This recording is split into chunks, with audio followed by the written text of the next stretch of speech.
Kasadya sa Cuarto Distrito nga gipahigayon dinhi sa Robinsons Galleria Cebu ang usa ka pasundayag nga nagpakita sa nagkalaing-laing kultura, produkto ug mga ikapasigarbo sa matag distrito sa probinsya sa Sugbo. Improve the quality of our service and enhance the overall travel experience in Cebu.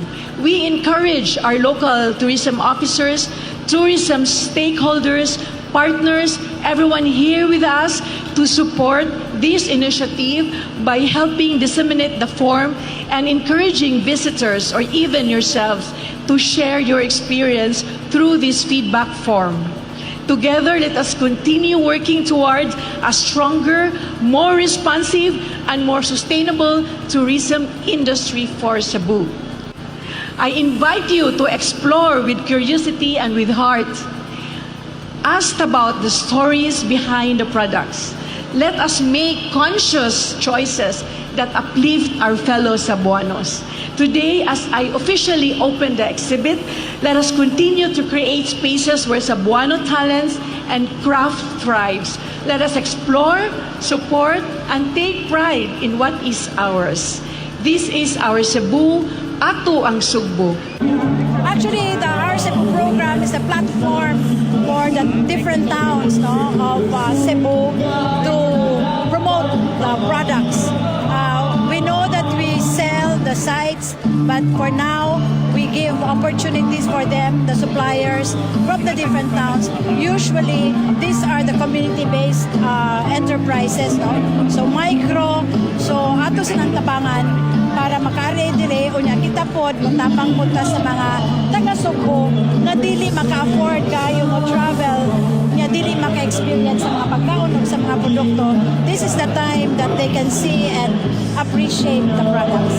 Yes, all the districts will be presented to the public here at the Robinsons Galleria every month starting this month except for the month of August. So up to September ta lain-lain nga distrito, lain-lain nga produkto. Sa Robinsons Galleria, gihatagan og kahigayunan ang mga negosyante sa 4th District nga makapasundayag o makatinda sa ilang mga produkto. Ang Cebu Provincial Government pinaagi sa Provincial Tourism Office naghimo sa programa nga Pista sa Sugbo, Kasadya sa Cuarto Distrito. Sa maong programa, gihimo ang promosyon sa mga delicacies, mga produkto gikan sa 4th District. Ang mga negosyante nalipay sa oportunidad nga gihatag sa Kapitolyo aron mailhan sa publiko ang ilang mga produkto.